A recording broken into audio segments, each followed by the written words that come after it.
அண்ணா இந்த சின்ன திரையில இருந்து தான் பெரிய திரைக்கு வந்து பெரிய ஆள் ஆனாரு சிவகார்த்திகேயன். ஆமாண்ணா. அப்புறம் வந்து இப்ப இன்னும் கொஞ்சம் நல்ல பெரிய ஆளாயிட்டாரு. ஆமாண்ணா. அவர் இடத்த பிடிக்கணும்னு நீங்க நினைக்கீங்களா? ஏன்னா அந்த அவரே மாதிரி பெண் வேடம் போட்டு ரூம்ல கேட்டீங்க. ஆமா, அதேதான் திருப்பி கேட்கலாம். பதிலும் சொல்லிட்டேன், திருப்பி வந்து கேட்கீங்க. நெல்சன் படத்துலயும் அடுத்து சேர்ந்தீங்க. என்னன்னா நெல்சன் படத்துலயும் அடுத்து அவருக்கு மாதிரியே கூட்டணி வைக்கிறீங்க. ஆமாண்ணா. அதே மாதிரி ஏதாவது ஆசை இருக்கா? அவர் மாதிரி வரணும்? அவர் எந்த அளவுக்கு இன்ஸ்பிரேஷன் உங்களுக்கு? இல்லண்ணா, எனக்கு டெஃபினட்டா அங்க சொன்னதே அப்படியே நானும் சொல்லட்டுமா? சரியா. சிவான சேதுபதி அண்ணா எனக்கு 2 பேருமே பயங்கரமான இன்ஸ்பிரேஷன். ஏன்னா அஜித் சார், விஜய் சார் எல்லாத்தையுமே நம்ம கிட்டக்க கூட பார்த்தது கிடையாது. என்னோட ஸ்கூல் காலேஜ் டைம்ல நான் சொல்றேன், வெறும் ஸ்கிரீன்ல மட்டும் தான் நம்ம பாக்குறோம். எனக்கு அப்படி இருக்கும்போது ஏதோ நம்மளால ஒருத்தன் ஜெயிக்கிறான், இங்கிருந்து ஒருத்தன் போய் அதை பண்றான் அப்படிங்கும்போது அப்போதான் என்ன மாதிரியான பசங்களுக்குலாம் இன்னும் ஸ்ட்ராங்கா அந்த நம்பிக்கை இன்னும் பெருசாது. அப்போ ஓகே, ஏதோ ஒன்று ட்ரை பண்ணிட்டே இருந்தா சின்சியரா அதை பண்ணிட முடியும் போலயே அப்படின்னு சொல்லிட்டு சிவானன்ட்ட அந்த மாதிரி இருக்குன்னா, இப்போ சேதுவனன்ட்ட அவர் அவ்வளோ ஜூனியர் ஆர்டிஸ்டா நடிச்சு, ஆக்சுவலா அவர் ஜூனியர் ஆர்டிஸ்டோட லிஸ்ட் எடுத்தாலே அவ்வளோ இருக்கும் நம்மளுக்கு.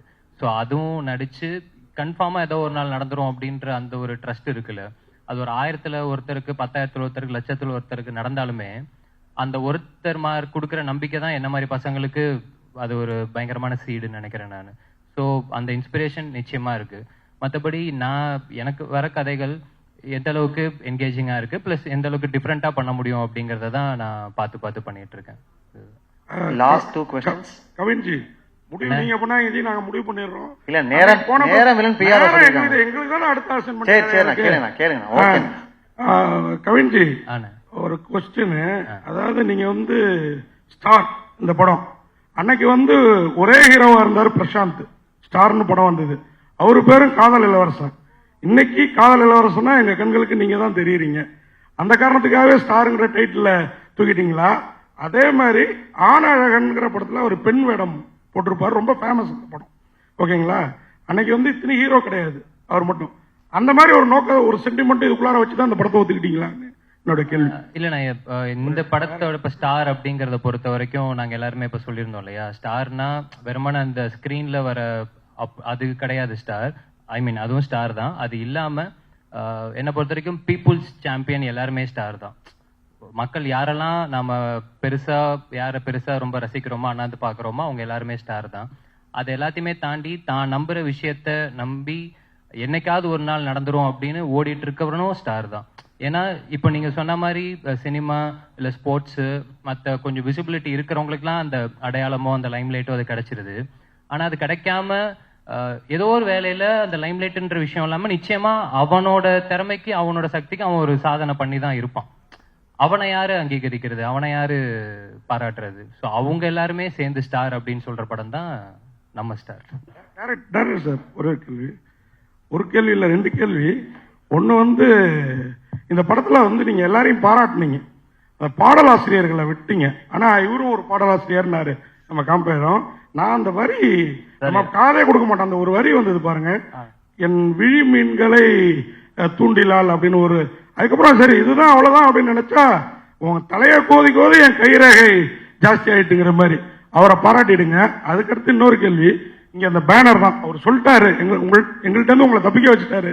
ஆனாலும் எம்ஜிஆர் ஸ்டாருங்கிற அந்த இதுல பின்னாடி அந்த பேனர்ல இல்லாம போன அமிதாப் கூட இருக்கிறார், நம்ம ஊருக்கு அவ்வளவா சம்பந்தம் இல்லாதவர். அதுக்கு என்ன காரணம்? அதே மாதிரி இந்த படத்துல ஹரிஷ் கல்யாண் தான் முதல்ல நடிக்கிறதா. 3 क्वेश्चन 2 அடுத்து வாய்ப்பு கிடைக்காது. அடுத்து உங்களுக்கு என்ன காரணம் கவின அதையும் சொல்லுங்க. ரைட் சார், இது ஆடியோ லான்ச் பிளான்ல இருக்கு சார். இப்பவுமே யுவன் சாரோட டேட்ஸ் தெரியல, மேபி ஆடியோ லான்ச் இருந்துச்சுன்னா அப்பா சொல்லலான்றதுக்காக லிரிக்ஸ்ல வச்சிருக்கேன். நான் எல்லாம் நிறைய லிரிக்ஸ் இருக்காங்க சொல்லணும்னு நினைச்சேன். 2வது எம்ஜிஆர் சார் இல்லாததுக்கு காரணம் இல்லை சார், ப்ராக்டிக்கலான ரீசன் தான் சார். இந்த ஃப்ரேமிங்க்கு எனக்கு பிடிச்ச ஆட்களை வச்சிருக்கேன். இன்னொருத்தர் ஆட் பண்ணா இந்த சிமிட்ரியா இருக்காதுன்ற ஒரு ஃபீலுக்காக பண்ணேன், வேற எதுவும் இல்லை. 3வது ஹரிஷ் கல்யாணுக்கு நன்றி சொல்லணும் சார். நான் லைக் காரணங்கள் வேற காரணங்கள் சார், ப்ராக்டிக்கலான ரீசன்ஸ் தான். பட் ஸ்டில் அதை ஸ்போர்ட்டிவா எடுத்து சப்போர்ட்டிவா இருந்ததுக்காக ஹரிஷ் கல்யாணுக்கு நன்றி சொல்லணும் சார், அவ்வளவுதான். இளனுக்கு ஒரு கொஸ்டின், கவினுக்கு ஒரு கொஸ்டின். Okay, first இளனுக்கு. இல்ல, உண்மையாவே இது ரொம்ப அழகான மேடையா இருக்கு. ஏன்னா ஒரு இன்ஸ்பிரேஷனான இந்த கதை எழுதுறதுக்கு உங்க தூண்டின ஒருத்தர் வந்து உங்க மேடையில இருக்கிறாரு, அதுவும் உங்க அப்பாவே இருக்கிறாரு. தவிர நீங்க இந்த படத்தை டைரக்ட் பண்ணிருக்கீங்க, இன்னொரு ஹீரோக்கு வாய்ப்பு கொடுத்துருக்கீங்க. ஸோ ரொம்ப நல்லா இருக்கு. என்னோட கொஸ்டின் என்னன்னா, நீங்க எப்போ ஆக்ட் பண்ண போறீங்க? அது கண்டிப்பா சார், எங்க அப்பாவுக்கும் அந்த ஆசை இருக்கு, எங்க அப்பாவோட எங்க அப்பத்தாக்கு ஒரு ஆசை இருக்கு சார். எங்க அப்பத்தா தான் சின்ன வயசுல இருந்து கேட்டுட்டே இருப்பாங்க. நான் ஒருவேளை ஃபியூச்சர்ல நடிச்சேன்னா அந்த படம் எங்க அப்பாத்தாக்கு டெடிகேஷனா இருக்கும். ஓகே கவின், வாழ்த்துக்கள். பொதுவா வந்து லேடிஸ் கெட்டப் போடும்போது ஒரு யாரையாவது ஒரு ரெஃபரன்ஸ் எடுத்துக்குவாங்க. கமல்ஹாசன் வந்து அவங்க அம்மாவை எடுத்துக்கிட்டாங்க. ஸோ அந்த மாதிரி இந்த படத்துல அந்த கெட்டப் போடும்போது யாரையாவது ரெஃபரன்ஸா எடுத்துக்கிட்டாங்க? கரீனா சோப்ரா. கரீனா சோப்ரா. ஓகே, யாரு எனக்கு சொல்லுங்க. சந்தானம் சார் போட்டிருப்பார்ல லேடி Okay. கெட்டப், அதுதான். ஏன்னா எனக்கு இந்த படத்துல வந்து இப்போ சிவான ரெமோல பண்ண மாதிரியோ இல்ல வந்து கமல் சார் அவ்வை சண்முகில பண்ண மாதிரியோ ஒரு பொண்ணாவே நடிச்சு நம்ப வைக்கிறது மாதிரியான இது கிடையாது. புரியுது. அது சின்னதா காலேஜ்ல பசங்க பண்ற ஒரு கலாட்டா மாதிரி. சோ எனக்கு என்னன்னா அந்த கலாட்டால பாக்கும்போது சந்தானம் சார் எக்ஸ்ட்ராடனரியா அதுல ஒண்ணு பண்ணிருப்பாரு. நிச்சயமா அதை வந்து இப்ப இதுக்கப்புறம் யாராலுமே பீட் பண்ண முடியுமான்றது தெரியல. அந்த மாதிரி முடிஞ்சா ஜாலியா ஒன்னு ட்ரை பண்ணலாமே அப்படின்னு அப்படி எடுத்து பண்ணது. அதான் எங்களுக்கு என்ன தோணுச்சுன்னா, ஒரு அந்த கெட்டப்ல ரொம்ப அழகா இருக்கிற போர்ஷன்ஸ் எல்லாம் ஐஸ்வர்யா ராஜேஷ் மாதிரியும், கொஞ்சம் சேட்டை பண்ற போர்ஷன்ஸ் எல்லாம் அறந்தாங்கி நிஷா மாதிரி இருந்தது. ரெண்டு பேரும் சேர்ந்த கலவை மாதிரி இருந்தது. பரவாயில்ல, மூணாவதா ஒண்ணு இருந்துச்சு, அது நானும் பார்த்தேன் சோசியல் மீடியால. வாழ்த்துக்கள். Santhanam reference super.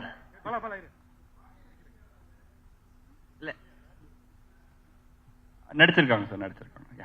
Direct sir, ஆக்சுவலாக பேர் வந்து ஸ்டார்னு வச்சிருக்கீங்க, பின்னாடி இருக்கவங்களும் பெரிய ஸ்டார்ஸ் தான்.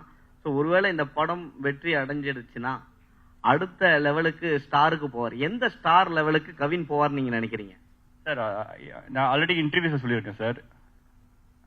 சார் கேட்குறீங்க சொல்லவா? ஸோ ஆஸ் அன் ஆக்டரா சார், நான் ஆஸ் அன் ஆக்டரா ஒரு டாப் 5 இருப்பாருன்னு நான் பிலீவ் பண்றேன். ஆக்சுவலா ஒரு ஆஸ் அன் ஆக்டரா பெர்ஃபார்மரா ஒரு டாப் 5 இருப்பாருன்னு பிலீவ் பண்றேன் சார். கவின் சார், ஒரு 2-3 நாளா அந்த லேடிஸ் கெட்டப்ல இருந்திருப்பீங்க. உங்களுக்கு எப்படி ஃபீலா இருந்தது? பெண்களுக்கு வந்து என்னென்ன கஷ்டம் இருக்கு? பயங்கர கஷ்டம்னு நான் அன்னைக்கு ஸ்டேஜுக்கு வந்ததுமே ஏதோ இவங்களோட கொஞ்சம் விரிவா சொல்லுங்க. அசிஸ்டன்ட் ஒரு அக்கா வருவாங்க, அவங்க எல்லார்ட்டையுமே வந்து நீங்க எல்லாம் தெய்வம் அப்படின்ற அளவுக்கு நான் சொல்லிட்டேன். ஏன்னா நிஜமாவே ரொம்ப சங்கடமா இருந்துச்சு. இப்ப இதுவே எனக்கு தெரிஞ்சு இந்த டிசைன்லாம் இவங்களுக்கு உள்ள குத்தும்னு நினைக்கிறேன். ஆனா காமிச்சுக்காம சிரிச்சுக்கிட்டே இருக்காங்க பாத்தீங்களா, அதுவே ஒரு தனித்திறமை. எனக்கெல்லாம் அன்னைக்கு வந்து முடிச்சுட்டு போறேன், ஃபுல்லா அந்த அப்படி தேஞ்சா ஒரு மாதிரி இருக்கும்ல, அந்த சிம்மிக்கியா ஜமுக்கியா ஏதோன்னு சொல்லுவாங்கல்ல, அந்த பேட்டர்ன் போல அது அப்படி கொடுத்துருந்தாங்க பயங்கரமா நம்ம காஸ்டியூம் டிசைனர். சரி, அதெல்லாம் ரொம்ப ரொம்ப கஷ்டம்னு. ஏன்னா இப்ப நம்ம இப்ப ஒரு ஈவெண்ட் அப்படின்னா நம்ம சும்மா ஏதோ ஓகே கிடைக்கிறத போட்டு டக்குன்னு வந்துடுறோம்ல, அவங்களுக்கு அந்த மாதிரிலாம் இல்ல, அது மெனக்கெடுதல்லே பயங்கரமா இருக்கு. ஸோ அதெல்லாம் இனிமே யாராவது கலாய்ச்சா நானே கேட்பேன், எவ்வளவு கஷ்டம் தெரியுமா அந்த மாதிரி. கவின் சார், என்ன உங்களுக்கு மைக்கே தேவையில்ல போல என்ன சொல்லுங்க.